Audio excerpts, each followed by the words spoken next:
আমরা মুমিন বান্দা বান্দীদের জন্য 1 নাম্বার ফরজ ইবাদত হচ্ছে পৃথিবীতে নামাজ।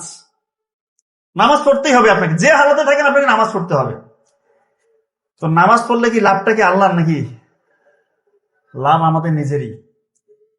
মেডিকেল সায়েন্স এসে বলছে যখন আমরা নামাজে দাঁড়াই, একাগ্রচিত্তে যখন নামাজ পড়ি, তখন আমাদের ব্রেইন থেকে নির্দিষ্ট লেভেলে ডোপামিন এবং সেরাটোনিন হরমোন রিলিজ হতে থাকে। আমাদের সারাদিনের এই যে কর্মব্যস্ত জীবন, আমাদের কত দুশ্চিন্তা, হতাশা, ডিপ্রেশন, এনজাইটি, স্ট্রেস, এগুলো কমতে থাকে যখন একজন বান্দা সহিভাবে নামাজ পড়ে। বিজ্ঞানের প্রমাণ করছে, যখন আপনি রুকুতে যাবেন, সেজদায় যাবেন, আপনার ব্লাড সার্কুলেশনটা এমন ভাবে ব্রেনের মধ্যে যায়, আপনি শীতল হয়ে যান, আপনার স্ট্রেস আল্লাহর মতো কমতে থাকে। যদি ঠিক মতো নামাজ আদায় করেন, আসলে সালাত আমাদের জীবনে অনেক বলে না গুরুত্বপূর্ণ। অনেকে হাঁটু ব্যথা, কোমর ব্যথা, জয়েন্টে জয়েন্টে ব্যথা, ব্যথাগুলো থাকবে না। বিভিন্ন রকমের আর্থ্রাইটিক পেইন থেকে আপনাকে রিলিফ পাবেন আপনি ইনশাআল্লাহ।